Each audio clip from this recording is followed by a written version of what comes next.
Eran un mayor conocimiento, porque desde el Bereshit, apúntalo, Génesis es Bereshit, Bereshit con B grande en el hebreo, hasta el Apocalipsis. Ya el Apocalipsis pues ya está en griego, pero desde el Génesis hasta el Apocalipsis está Israel. Comienza Israel, ¿verdad?, cuando Dios llama a Abraham, y termina el Apocalipsis con 280 citas del Antiguo Testamento. Entonces es lógico que un cristiano que ha entrado a este libro maravilloso, porque Cristo fue judío, la primera iglesia fue judía, los apóstoles eran judíos y nos han dejado un legado a nosotros, los gentiles, para que nosotros podamos aprender de ellos lo que nos dejaron escrito y que podamos entender no solamente su cultura, sus costumbres. Ahora que están aquí, les aseguro, en Israel vas a comenzar a leer la Biblia de una forma diferente. Ya vas a ver Capernaum, pues a Capernaum, ¿verdad?, nos viene el Caná, y comenzamos ya a ubicarnos un poco más dentro de la estructura histórica y geográfica y arqueológica de las Sagradas Escrituras. Entonces es maravilloso. Estos viajes a Israel son tan importantes y finalmente pues aquí vamos a vivir eternamente, ¿verdad? Claro que después bajará la Nueva Jerusalén, pero aquí estaremos en el milenio reinando con Jesucristo y el rey David como gobernante de Israel. Así que será maravilloso el futuro que nos espera a todos los que seguimos a Jesús. Vamos a dar lectura a este pasaje, pero quiero comenzar desde el versículo 20. Daniel 9, versículo 20 al 27, porque vamos a cubrir este pasaje en dos conferencias, la de hoy en la noche y la terminaremos en Jerusalén. Dice así: aún estaba hablando y orando y confesando mi pecado, está hablando Daniel, y el pecado de mi pueblo Israel, y derramaba mi ruego delante de Jehová mi Dios por el monte santo de mi Dios. Aún estaba hablando en oración cuando el varón Gabriel, a quien había visto en la visión al principio volando con presteza, vino a mí como a la hora del sacrificio de la tarde, y me hizo entender y habló conmigo diciendo: Daniel, ahora he salido, o sea, bajó desde el cielo Gabriel, he salido para darte sabiduría y entendimiento. Al principio de tus ruegos fue dada la orden, y yo he venido para enseñártela, porque tú eres muy amado. Entiende pues la orden y entiende la visión. Me detengo aquí rápidamente. Daniel se encontraba en este tiempo en Babilonia. Y Daniel fue movido después a Medo-Persia, estuvo casi 70 años, 67, 70 años en el exilio. El rey Nabucodonosor rodeó, sitió Jerusalén y se llevó más de 50,000 judíos a Babilonia, lo que es actualmente Irak. Entonces, si ustedes ven Babilonia en la Biblia, es Irak. Pertenece a la zona geográfica entre Siria, Irak o la Mesopotamia. Entonces, Daniel iba entre esos judíos que fueron llevados a Babilonia, él y 3 de sus amigos. Tendría como 16 o 17 años de edad. Y en el capítulo 1 de Daniel vemos que el rey Nabucodonosor se fija en ellos, parece que eran muy bien parecidos estos muchachos, se distinguían de muchas personas, y los agarró el rey Nabucodonosor y los apartó y dio órdenes a su jefe y les dijo: a estos muchachos entrénenlos.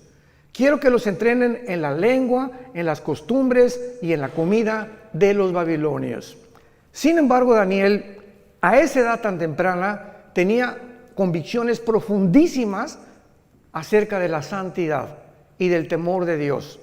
Entonces ellos oraron y decidieron no participar de los alimentos, porque ya saben que los judíos comen kosher, y muchas cosas estaban contaminadas como el puerco, etcétera, etcétera, y todavía estaban bajo la ley.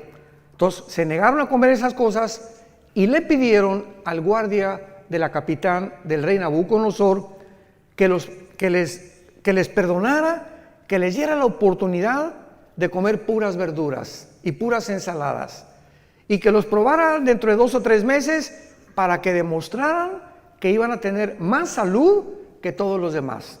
Bueno, pues Dios les dio gracia y así fue, y Daniel y sus amigos comieron una comida vegana en aquel tiempo y fueron realmente con mucha más salud que todos los demás que les rodeaban. Y así Daniel creció bajo el rey Nabucodonosor, bajo el rey Darío de los medos persas, porque después de los babilonios vinieron los persas, los griegos y los romanos, históricamente hablando. Y Daniel, en el capítulo 9, tiene 90 años de edad. Abordamos ya el final de su vida y Daniel se da cuenta, vayamos rápidamente al libro de Jeremías, capítulo 25, comienza a estudiar Daniel Jeremías y descubre algo que comienza a conmover las más profundas fibras de su alma.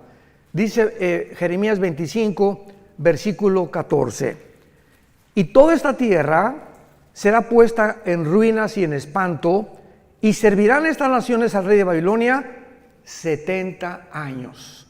Y cuando sean cumplidos los 70 años, castigaré al rey de Babilonia y a aquella nación por su maldad, ha dicho Jehová, y la tierra de los caldeos, y la convertiré en desierto para siempre. Daniel descubre que la cautividad babilónica está a punto ya de cumplirse. Y dice, bueno, 70 años ya, estamos casi en el año 69. Y entonces Daniel, conmovido, comienza a preguntarle a Dios en todo el capítulo 9, orando, que cuál sería el destino final entonces de Israel. Bueno, vamos, ya se cumplen los 70 años, ¿nos vas a regresar a nuestra tierra?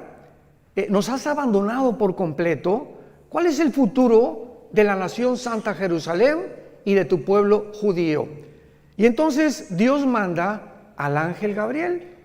Y Gabriel trae la respuesta de Daniel, porque durante 3 semanas Daniel se la pasó ayunando, buscando a Dios en oración para poder obtener una respuesta satisfactoria de parte de Dios.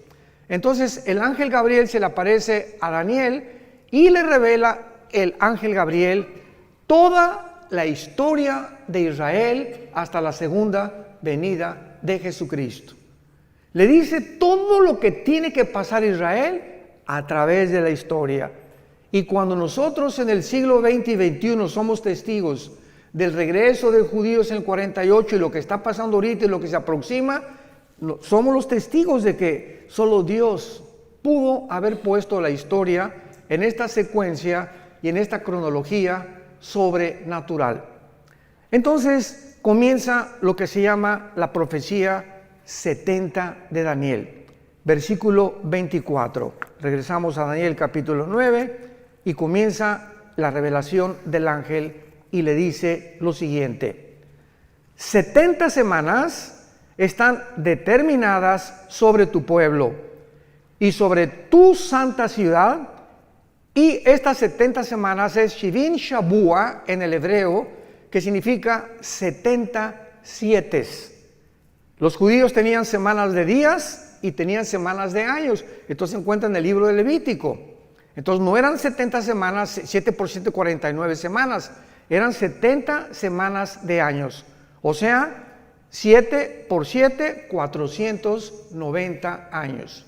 Esto es importantísimo que vayan tomando nota para que tengan un bosquejo clarísimo, que es la profecía más grande de toda la Biblia acerca del futuro de la nación de Israel y de la parte que nosotros vamos a formar como iglesia dentro de esta profecía, porque cuando esta profecía se cumpla, la iglesia desaparece del mundo.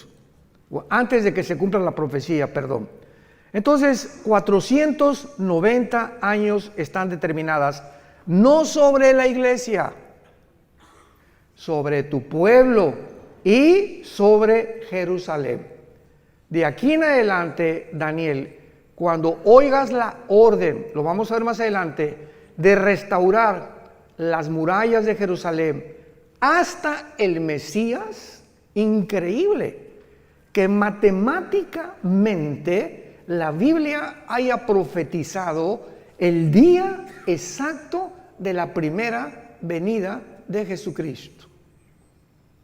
Desde que se ordene la restauración de las murallas de Jerusalén hasta el Mesías habrá 483 años.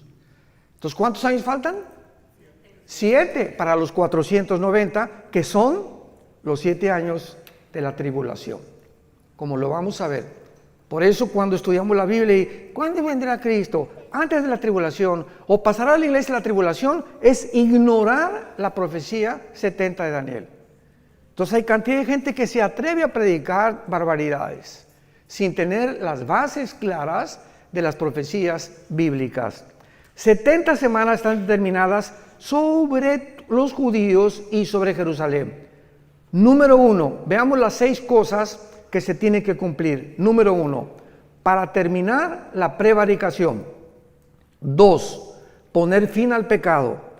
3, expiar la iniquidad. 4, traer la justicia perdurable. 5, sellar la visión y la profecía. Y 6, y ungir al Santo de los Santos.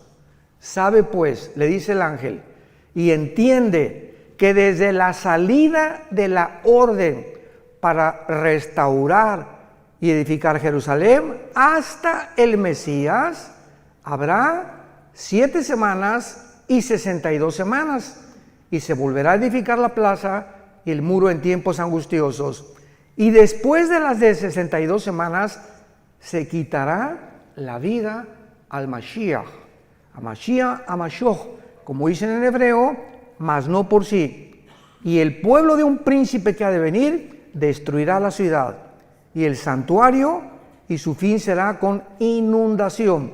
Hasta el fin de la guerra durarán las devastaciones. Y por otra semana, o sea, por 7 años, que una semana tiene 7 años, confirmará el pacto con muchos. A la mitad de la semana hará cesar el sacrificio y la ofrenda. Después, con la muchedumbre de las abominaciones, vendrá el desolador, que es el anticristo. Lo vamos a ver todo esto, hasta que venga la consumación y lo que está determinado se derrame sobre el desolador. Así pues, esta profecía, que se conoce como la profecía de las 70 semanas de Daniel, es revelada al profeta Daniel para que él pueda conocer claramente qué es lo que Dios tiene destinado para esta nación de Israel. Y esta es la razón por la cual nosotros como cristianos sabemos que después de la guerra del 48 que regresaron ellos, para que esto se cumpliera, Israel tenía que regresar. Si no hubiera regresado Israel en el 48, ninguna profecía de los últimos tiempos, todas relacionadas con la nación de Israel, no se hubieran podido cumplir.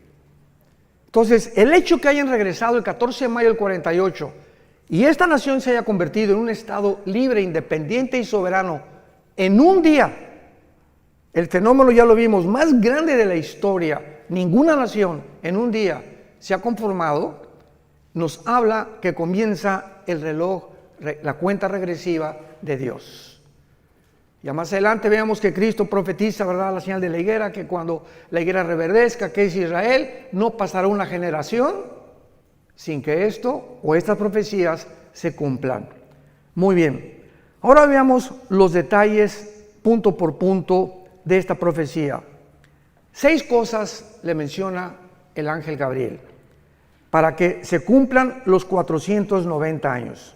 Número 1, terminar la transgresión. Hay un grupo, quiero explicar esto, hay un grupo de cristianos, hermanos nuestros, y pues hay algunas perspectivas diferentes en muchos pasajes de la Biblia, no esenciales ni relacionados con la salvación. Por ejemplo, dentro del cristianismo hay cristianos que creen que se pierde la salvación. Y si tú crees que se pierde la salvación y yo no creo que se pierda la salvación, es una doctrina no esencial, aunque va a detener el desarrollo de tu comprensión de muchas cosas, pero nos vamos a ver en el cielo. Finalmente, ¿no? Hay cristianos que creen que todos tienen que hablar en lenguas y otros que no, que el don de lenguas es para ciertas personas. Y si tú sigues creyendo eso, digo, vuelvo a repetirte, ¿no? vas a tener que algún día recuperar la razón y entender que no es así, porque es clarísima 1 Corintios 12, que Dios reparte en particular como Él quiere, ¿no? Pero nos vamos a ver en el cielo también, de todas maneras.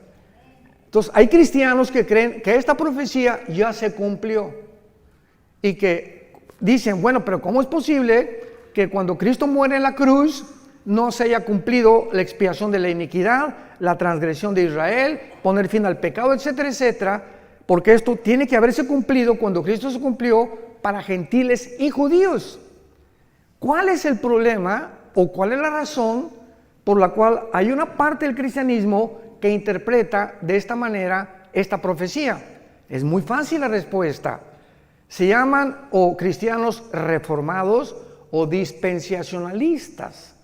Entonces, el dispensacionalismo, la palabra dispensación significa administración o la economía de Dios para poder administrar las diferentes fases de las épocas de toda la Biblia, desde Adán hasta la segunda venida de Cristo. Entonces, estos hermanos enseñan claramente de que Israel ya pasó, que ya Dios no tiene nada que ver con Israel, que llegó a la iglesia y la iglesia tomó el lugar de Israel, y que la iglesia va a reinar y va a vencer el mal antes de que Cristo venga, y que va a haber una gran Argentina para Cristo, no sé cuándo han oído eso, México para Cristo, España para Cristo. La Biblia no habla de ningún avivamiento mundial antes que venga Cristo. Los avivamientos que va a haber antes que venga Cristo, el arrebatamiento, van a ser como el de Asbury. Hace poco vieron ustedes en Kentucky, ¿no?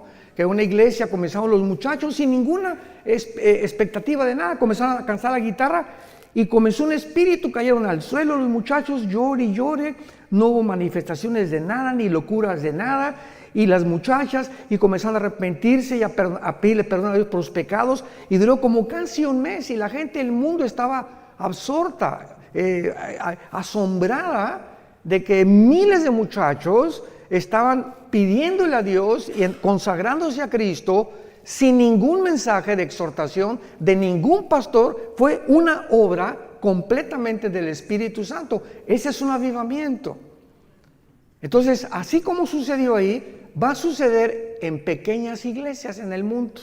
Hay un remanente en todas las iglesias, hay un remanente de verdaderos cristianos santos y que siguen a Jesucristo. Así como en todas las iglesias del mundo entero, casi la mayoría de los que asisten no son cristianos, personas que nunca se han arrepentido de sus pecados, pero van a la iglesia y diezman y hacen esto y el otro, y vuelvo a repetir, de lunes a viernes viven como el anticristo. Jamás sin tener fruto, siguen con su amante, siguen con la fornicación, siguen con esto, siguen con por aquí, por allá, y se dicen cristianos. Pero esto está escrito, que la maldad tenía que crecer dentro de la iglesia, iba a leudar la vida de muchos cristianos, que iban a ser arrastrados por el mundo, y cuando venga Cristo se quedarán en el arrebatamiento, y ahí descubrirán que nunca realmente siguieron a Jesús. Muy bien, entonces cuando la Biblia dice que se va a terminar la transgresión, Dios no ha terminado con Israel. Siempre que he tenido discusiones en programas de televisión o en entrevistas, le digo a mis hermanos pastores que discuten o que alegan o que tenemos debates, Romanos 9, Romanos 10 y Romanos 11 son 3 capítulos suficientes en el Nuevo Testamento para testificar que Dios no ha acabado con Israel. Cristo rechazó a Israel y están en la banca.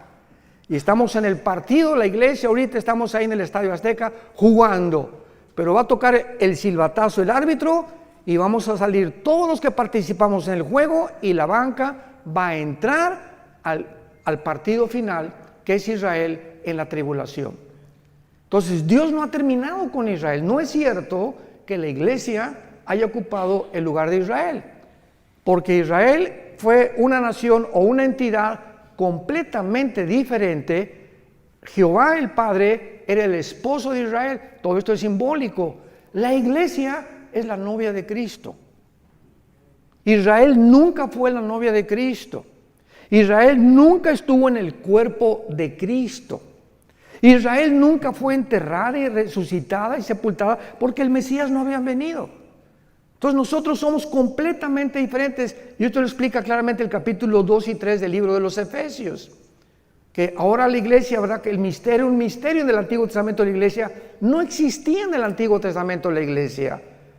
Ignorar estas verdades y estas doctrinas lleva a muchísimos hermanos a trazar la palabra de verdad chueca. Y con el tiempo, ¿verdad? Pues ya estudiamos un poco más y vamos comprendiendo la palabra de Dios.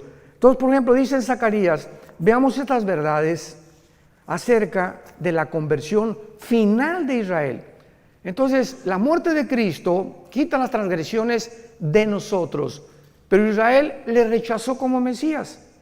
Y de Cristo en nuestros días, todos los judíos que aceptan al Mesías forman parte de nosotros. Forman parte de la iglesia. Se les llama judíos mesiánicos. ¿Se acuerdan de la barca, el que comenzó a cantar?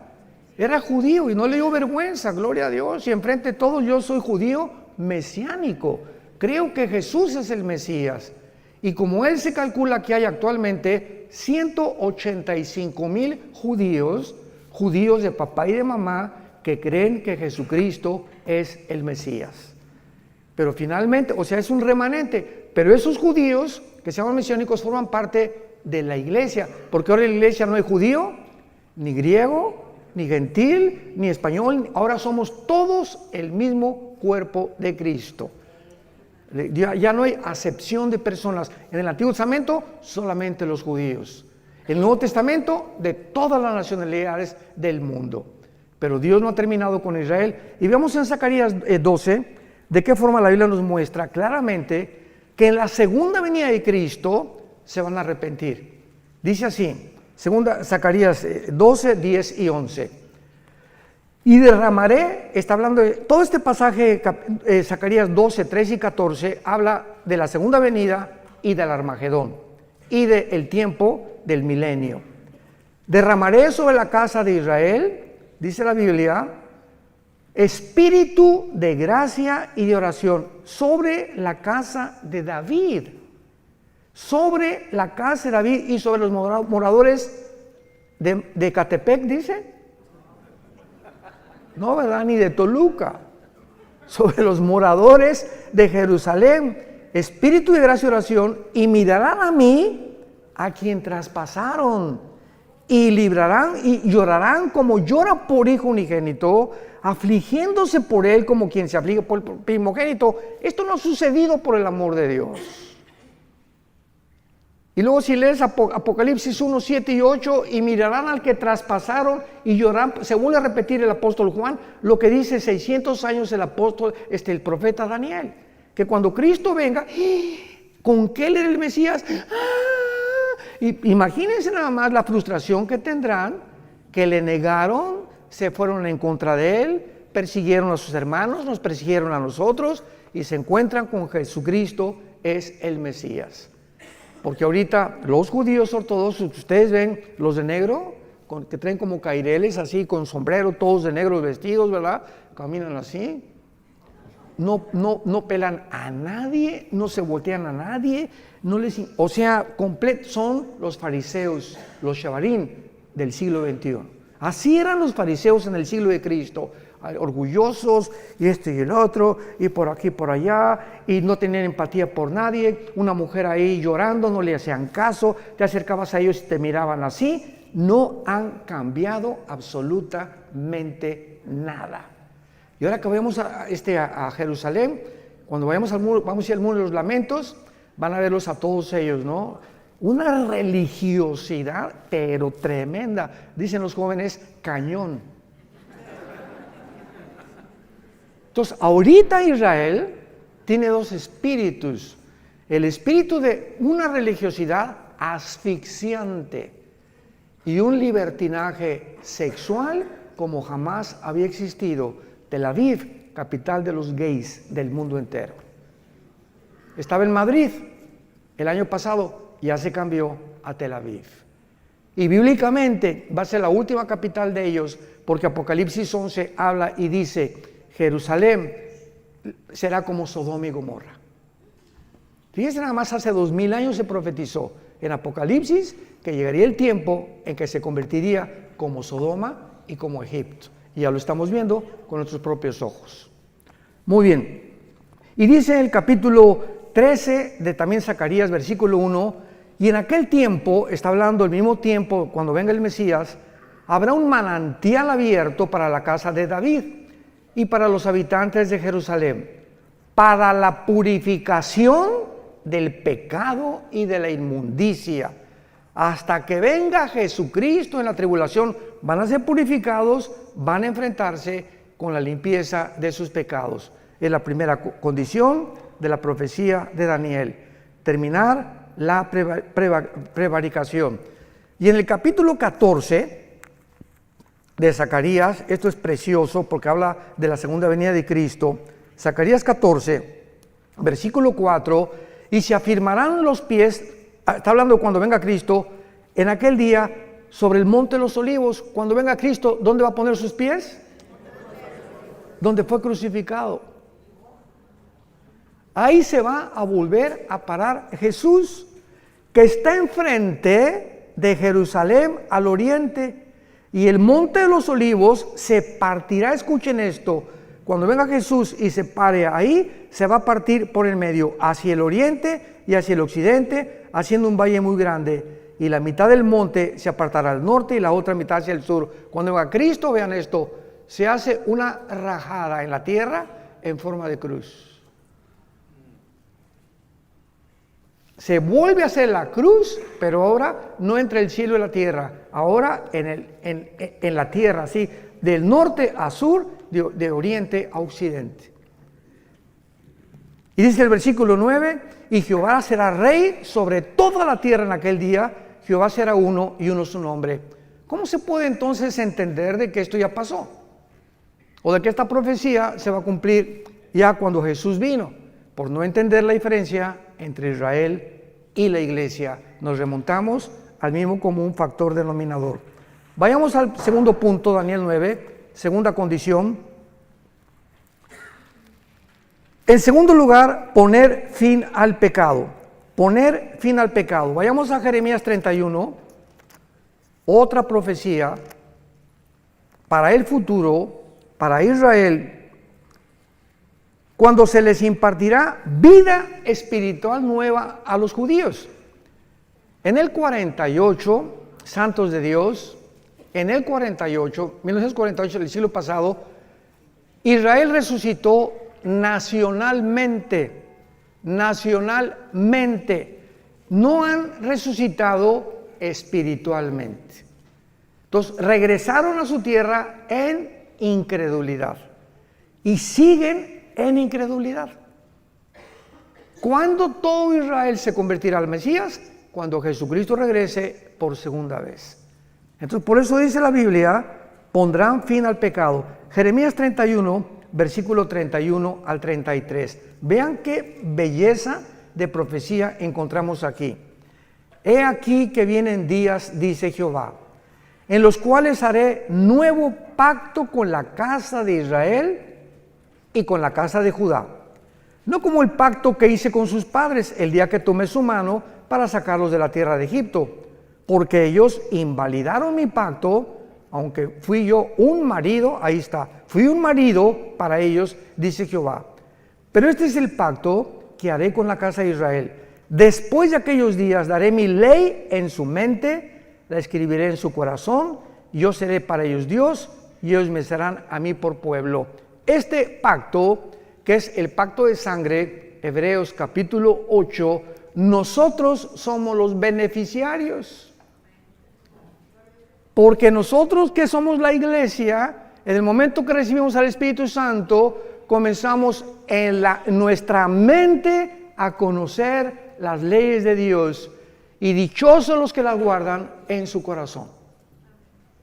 Bendito sea el varón que día y noche medita en este libro de la ley, que guarda en su corazón las palabras de Dios y las enseña a su esposa las enseña a sus hijos, porque esa será la casa que yo bendeciré, dice Jehová de los ejércitos. Entonces, esto es para el futuro. Y dice aquí claramente, ¿verdad? El versículo 38 de Jeremías 31. Vienen días, dice Jehová, en que la ciudad será edificada a Jehová desde la tierra de Janael hasta la puerta del ángulo. Y saldrá más allá del cordel la medida, el collado de Gareb, y rodeará toda lo que es Goa. Y todas estas regiones actualmente no han sido ni restauradas ni reedificadas, como lo será en la segunda venida de Jesucristo. Número 3, Daniel 9, 24 al 27, para expiar la iniquidad, apuntando hacia la muerte de Cristo, que Él hizo en la cruz. ¿Qué cosa? ¿Qué fue la muerte de Cristo? Expiatoria. ¿Qué significa expiatoria? Sacrificial. Cristo muere en la cruz y Él se sacrifica. Tú y yo teníamos que morir. Tú y yo hemos pecado. ¿Qué vas a hacer con tus pecados? Bueno, hermano, pues soy religioso y bueno, entonces Dios hubiera dicho, miren mis chamaquitos, todas las iglesias y todas las religiones van a llevar a Dios. Y cada quien con su religión y no hay ningún problema, nos vemos en el cielo. ¿Por qué no hizo Dios eso? ¿Por qué tenía su unigénito hijo que morir en una cruz? Si todas las religiones salvan y hay otro camino fuera de Cristo al cielo, la muerte de Cristo fue un desperdicio. ¿Para qué Cristo tuvo que morir? Hubiera dicho, Señor, pues hagan todos mejor, hagan buenas obras, pórtense bien y den sus diezmos, sus ofrendas y respeta a tu esposo y nos vemos en el cielo. Y cuando estaba en Getsemaní, Jesucristo comenzó la pasión, cayó de rodillas y comenzó lo que se llama la hematodrosis, científicamente, que es cuando las capilaridades de la sangre se rompen por una presión externa que experimentó Cristo. Ahora vamos a ir a Getsemaní, y es curioso que la palabra Getsemaní significa el aceite prensado. Es lo que significa Getsemaní en el hebreo, aceite prensado. Y ahí comienza Cristo a ser prensado, apretado, y sale la sangre. Y Jesús grita, Padre, si es posible, ¿habrá otra forma en la que puedas perdonar a la raza humana? ¿Por qué no les dice nada más que se portan bien, Señor? Que cada quien tenga su religión y todo. 3 veces Cristo dijo, Señor, si es posible, pasa de mí esta copa. ¿Cuál era el temor de Jesús? ¿Los clavos? ¿El látigo de 7 colas de los romanos que se enrollaba en el cuerpo de la víctima, le daba como 4 o 5 vueltas y tenían puntas de hueso y de hierro, las puntas de los látigos romanos, y cuando el soldado jalaba el látigo, desgajaba todos los tejidos subcutáneos de la espalda y del pecho. Entonces, después de los 39, porque la ley judía decía que no podían ser más de 40 latigazos, entonces le dieron 39. Cuando Cristo terminan de flagelarlo, Cristo no tenía piel ni aquí, no tenía piel en la espalda. Y sobre eso le ponen un manto que se le pega como una hora de aquí a la cruz, y cuando llega a la cruz le arrancan el manto para toda la piel que le quedaba, y así con esa espalda despellejada y sin ninguna protección, lo acuestan en un madero. A eso le tendría miedo Jesús cuando dijo, si es posible, pasa de mí esta copa, o los clavos. ¿Cuál era la razón por la cual Cristo sudó sangre y le dijo a su Padre, Padre, no hay otra manera en tu inmensa sabiduría en la que la raza humana pueda ser rescatada y liberada del pecado? Cristo sufrió y experimentó en la cruz lo más terrible que pudo haber sucedido físicamente. En la cruz el Padre abandonó al Hijo. Elí, Elí, lama sabactani, gritó en arameo. Dios mío, ¿por qué me has desamparado? Algo sucedió misterioso en la cruz, que el Padre deja al Hijo solo. Nunca en toda la eternidad había sucedido esto. que el padre se separara de su hijo. Y el hijo en ese momento, cuando nuestros pecados, tus pecados y mis pecados, fueron puestos en el cuerpo de Cristo, el padre no podía estar en él, no podía siquiera estar junto a él. Y ahí lo dejó que llevara los pecados y que muriera en la cruz completamente abandonado. Sin embargo, ¿saben por qué lo hizo? Al hijo no lo perdonó para perdonarnos a nosotros. Lo que él pagó y lo que nosotros merecíamos, lo puso sobre su hijo. Y a nosotros sí nos perdonó. Y estará con nosotros para siempre, porque de tal manera. ¿Ya entiendes ahora el versículo Juan 3:16? Porque de tal manera. No hay otras palabras del Espíritu Santo, de tal manera. No se puede pronunciar lo que sucedió. De tal manera nos amó Dios. Tan grande, no hay palabras para escribir, que Dios amó al mundo, que nos dio a su Hijo unigénito, para que cualquiera de ustedes que crea en Él no se pierda, mas tenga la vida eterna. Y Dios muestra su amor para con nosotros en que siendo pecadores, o sea, ahí está el chanclas y el pitirijas, cuijas, borracho, un homosexual, una lesbiana, borracho, parrandero y jugador. Y vean ustedes, esta es la cruz. Y aquí está el pitirijas y el chanclas, ¿verdad? ¿Y cuál es el pensamiento de nosotros? Es que la adúltera, aquí está la mujer adúltera, el hombre adúltero, el hombre misógino, llámale como quieras al ser humano. Y el ser humano piensa que antes de acercarse a Dios, tenemos que dejar de ser borrachos, tengo que dejar de ser adúltero, tengo que dejar de ser alcohol. Tenemos que dejar de pecar y entonces venimos a Dios y nos acepta. Y la Biblia dice, ven cómo estás. ¿Eres homosexual? ¿Eres borracho? ¿Eres un adúltero? ¿Tienes 3 amantes? ¿Has hecho 8 abortos? ¿El pitirijas cuántas muertes? Señor, he matado a 30 personas. Así como estás con toda la mugre y los pecados que tengas, ven a la cruz y cree lo que hice yo por ti. Y cuando yo entre a tu vida, te limpio de todo y todo tu pasado es borrado completamente. Y te daré el poder ahí mismo en la cruz para que comiences una vida nueva.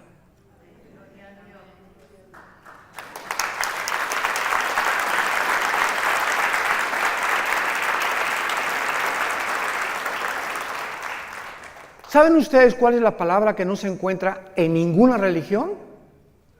Gracia. Esto se llama gracia. Una palabra desconocida que es la gracia, algo que no merecemos. Hace muchos años, en el 85-86, cuando el general Arturo Durazo era jefe de la Policía Metropolitana, mi hijo Alan, venía un helicóptero por nosotros porque me iban al hangar presidencial. El jefe tenía un escuadrón de helicópteros Durazo en aquel tiempo, en los 80s, y el jefe del escuadrón de helicópteros de la policía, y lo voy a decir porque se está muriendo mi hermano Roberto Barragán, fue a un estudio de nosotros de Apocalipsis, yo enseñaba Apocalipsis en un estudio, se convierte y le lleva al general Durazo un cassette mío de una conferencia, creo que fue día después de la muerte, algo así. Y entonces el general Durazo le dice al teniente coronel Roberto Barragán, tráeme a ese, me decía, Alducino, tráeme a ese Alducino para que venga aquí, y juntó a Lino Ventura, al jefe del servicio secreto en aquel tiempo, al jefe de seguridad en el hangar presidencial. Oye, que quieren que les un mensaje a todos, y estaban todos sentados en desayuno en el hangar presidencial. Bueno, pues Alan se acordar de esto, ¿verdad? Prediqué ahí, a la salida dije, a ver dónde me escondo. Prediqué de qué le sirve al hombre ganar el mundo si pierde su alma. Total que fue impactado el general Durazo y de ahí nos llevó al colegio de la policía, al desierto de los leones. Y a todos los meros de rango más alto de la policía les predicamos también. Bueno, para no ser tan largo el cuento, yo le dije, general, a mí me interesa predicarle a los presos, porque teníamos un ministerio en Santa Marta, Catitla, en la penitenciaría federal y en la cárcel de mujeres, en la carretera que lleva hasta Puebla, Calzada Zaragoza. Y entonces nos mandó un helicóptero y a todo eran 1,636 presos en ese tiempo, y ordenó el general Durazo al general de la prisión, que también era policía, que los juntara en el patio a todos. Y después de que hicimos ese evento, todos los presos así, ¿verdad? Y rasgados, y ves en el video que tenemos ahí, pero así unas caras, y conforme iba pasando el mensaje, ves cómo se les iban suavizando las caras, se convirtieron 1,150 presos. 1,150 presos. Y al final llega uno y se acerca conmigo y me dice, oiga, pastor, quiero contarle algo. Sí, con mucho gusto, venía pero bañado en lágrimas. Y me dice, fíjese que yo estoy aquí en la prisión por un asesinato. Yo soy gatillero a sueldo de Veracruz, donde dicen que la vida no vale nada. Y me mandaron, desde los 12 años me contrataron para matar personas. Desde los 12 años. Y yo llevo hasta ahorita 27 asesinatos. Vine hace algunos meses a México comisionado para matar a un político y en el periférico se me atravesó alguien, saqué la 38 y lo maté. Por ese asesinato me agarraron y estoy aquí en la cárcel, no por los otros 27 que yo debo. ¿Usted cree que Dios me puede perdonar? Y le dije, si tus pecados fueran como el carbón, como la blanca lana, vendrán a ser. Eres hijo de Dios y todo tu pasado está borrado. ¿Y saben qué es lo que pasa? Que los fariseos dicen, ay sí, qué fácil. No, pues sabes una cosa, contéstale, no fue así de fácil. Al Hijo de Dios le costó su vida en una cruz.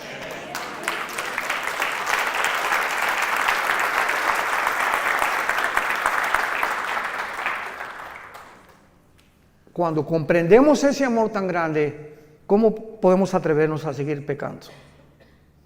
¿Cómo podemos atrevernos a creer que nos puede ir bien cuando nos ha sacado Dios de la mugre del basurero donde estábamos todos y creer que todavía el mundo nos tiene algo que ofrecer y no seguir las pisadas de Jesucristo? ¿Cómo podemos ser tan locos dentro del cristianismo de creer que el mundo tiene algo todavía mejor que Jesús?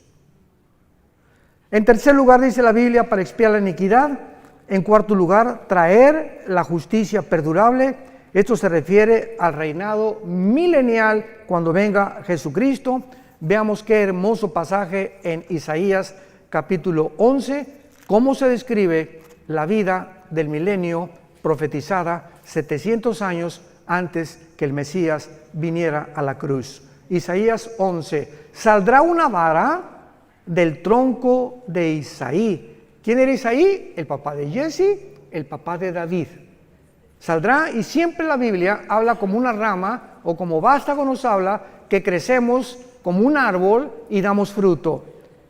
Y un vástago retoñará de sus raíces y reposará sobre él. Está hablando de Jesús, el Espíritu de Jehová.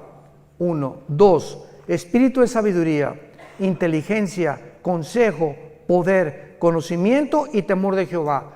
Son las 7 manifestaciones del Espíritu Santo. Y la única persona que ha tenido estas 7 manifestaciones ha sido Jesucristo.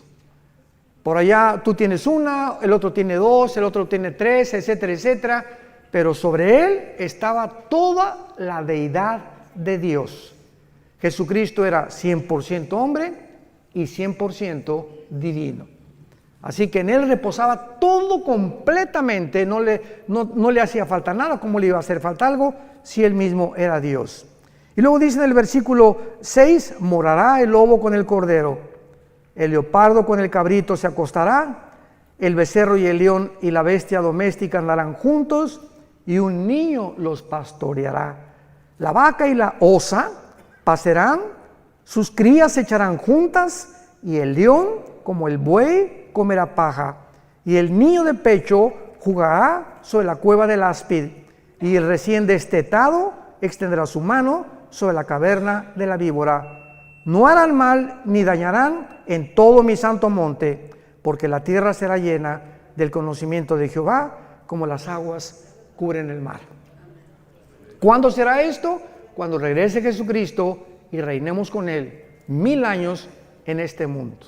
Verán las serpientes jugando con los niños recién nacidos, el león jugando con un corderito, una osa con una vaca no se la va a comer porque se perderá la ferocidad. Las espinas no tendrán, las rosas no tendrán espinas, los alimentos, los reptiles y las arañas no tendrán veneno. ¿Cuándo fue esta infección de la creación?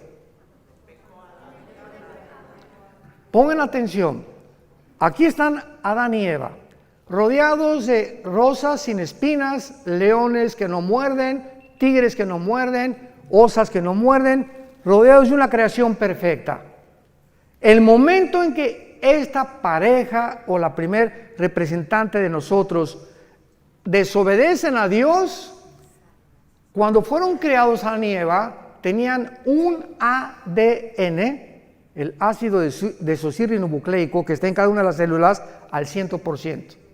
Tenían un conocimiento impresionante de Dios. Eran perfectos.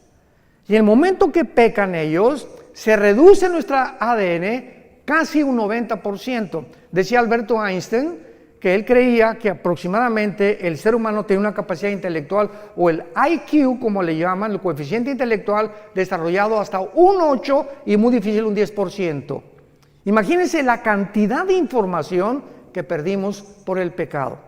Pero lo interesante es lo siguiente: el momento que pecan, en ese momento la genética y la ecología de lo que los rodeaba, de la creación, se infecta también. El hombre tiene la capacidad, con su maldad, de infectar su medio ambiente. Y en ese momento la genética de las plantas cambian, la genética de los animales cambian, pues se vuelven feroces, comienzan veneno, etcétera, etcétera. Todo a nuestro alrededor comienza a echarse a perder por causa del pecado humano. Y esta es la razón por la que nos encontramos en el siglo XXI, en un mundo que el planeta Tierra, COVID, ya tiene COVID, pero 5 veces le ha dado COVID al planeta Tierra. El planeta Tierra es así, no hay aire, no hay alimentos, los mares contaminados, los ríos contaminados, la comida contaminada, ahora comida transgénica, inventando Red Bull, Coca-Cola, Monster, etcétera, etcétera. Cochinada y media hemos acabado con toda la creación. Y los gobiernos, el clima, le están dando más importancia al clima sin darse cuenta que es la maldad de nosotros. La maldad del ser humano, que ha llegado a un extremo donde se autoriza la pedofilia, donde la naturaleza se vuelve en contra de nosotros. Más terremotos, huracanes más violentos, más sacudidas, más tsunamis, porque, ay, que Dios, qué tan malo, sin darnos cuenta que somos nosotros los causantes de todos estos desastres naturales que Dios permite que vengan, para que podamos arrepentirnos de nuestros pecados y darnos cuenta que mientras el mundo se pudre más y más, el mundo va a la par con el ser humano. Vean Isaías capítulo 24. Esto fue profetizado tal como lo estoy narrando en el capítulo 24 de Isaías, hace 2000, señoras y señores, hace 2700 años, el profeta Isaías vislumbra, ve, tiene una visión del mundo del siglo XXI. Escuchen, Isaías 24, del 3 al 6. La tierra, ¿hace cuánto fue escrito esto? 2700 años. La tierra será enteramente vaciada, completamente saqueada, porque Jehová ha pronunciado esta palabra. Se destruyó, cayó la tierra, enfermó, cayó el mundo, enfermaron los altos pueblos de la tierra, y la tierra se contaminó bajo sus moradores. ¿Por qué? Porque traspasaron las leyes, falsearon el derecho y quebrantaron el pacto sempiterno. Por esta causa, la maldición consumió la tierra. Sus moradores fueron asolados, por esta causa fueron consumidos los habitantes de la tierra y disminuyeron los hombres. Versículo 19, será quebrantado la tierra, desmenuzada enteramente. De gran manera la tierra será conmovida. Temblará la tierra como un ebrio, será removida como una choza y se agravará sobre ella su pecado y caerá, y nunca más se levantará. Acontecerá en aquel día que Jehová castigará al ejército de los cielos en lo alto y a los reyes de la tierra sobre la tierra. y serán amontonados como se amontonan los encarcelados en mazmorra, y en prisión quedarán encerrados y serán castigados después de muchos días. La luna se avergonzará, el sol se confundirá cuando Jehová de los ejércitos reine en el monte de Sión y de Jerusalén, y delante de sus ancianos sea glorioso. 3 razones se mencionan por los cuales el mundo caería. Número 1, hemos falseado el derecho. Cuando Dios nos creó, marcó una línea y dice el Señor: no cruces esa línea, no cruces el alto. Cuando se prenda la luz amarilla, detente, porque si te pasa la luz amarilla, tienes probabilidades de causar un accidente, lastimarte tú y tu familia. De la misma forma, hay leyes espirituales. Nunca tengas sexo fuera del matrimonio. No cometerás inmoralidad. No desearás la mujer de tu prójimo. No fornicarás. No cometerás adulterio. El sexo fue diseñado dentro de la dimensión del matrimonio, nada más. Nunca fuera del matrimonio. Respeta a tus hijos, enseña a tus amigos, y estas líneas de la ética y de la moral las hemos traspasado como nunca en el siglo XXI, donde nos atrevemos a decir que hay más de 2 géneros y autorizar la pedofilia y bueno, tantas cosas que estamos viendo a nuestro alrededor. Hemos falseado el derecho. Número 2, dice la Biblia, quebrantaron el pacto sempiterno. ¿Cuál es el pacto sempiterno? El matrimonio. Es la institución más santa, más sagrada que existe desde el principio de la Biblia hasta el final de la Biblia. El matrimonio es la base, el bastión de toda sociedad. Matrimonios deshechos y perseguidos, la sociedad se tiene que desmoronar, como lo estamos viendo actualmente alrededor del mundo. Divorcios al por mayor. ¿Por qué? Por una ignorancia impresionante. El hombre no sabe cómo tratar a la mujer, y mujeres pues como Elizabeth Taylor, 9 maridos, la chulis. La mujer más bonita del siglo XX, 9 maridos. ¿Por qué? Porque pues Pepe no me gustó, Jorge no me cumplió el cargo que yo quería, y Calandrio tampoco me hizo esto, y el otro no me hace los huevos como lo hacía mi mamá, y busque en los hombres la felicidad. Ahí está la mujer samaritana, 5 maridos, ¿se acuerdan? Llevaba 5 maridos la pobrecita, buscando y creyendo que un hombre u otro mejor matrimonio, otra mujer, te va a hacer feliz. ¡Qué cosa tan tonta del ser humano! Se calculan los psicólogos que el segundo matrimonio es peor y el tercero es peor todavía cuando hay adulterio y cuando lo hiciste por adulterio. ¿Cómo te puede ir bien en la vida de esa manera? Y creyendo siempre, no, esta mujer no, hay otra mejor, y este está más guapo, y esta está más bonita, y esta está 20 años más chica que yo, y me voy con las chamaquitas, etcétera, etcétera. Esa es la mente sin freno, las pasiones desenfrenadas del ser humano que lo llevan a estrellarse contra la pared, y hombres que pierden su esposa, pierden sus hijos, su trabajo, la vergüenza, simplemente por media hora de placer. Y por muchachas que creen con la cara del lobo y cocodrilo que tienes, que porque estás, ¿verdad? Como dicen en mi tierra, viejos rabo verdes.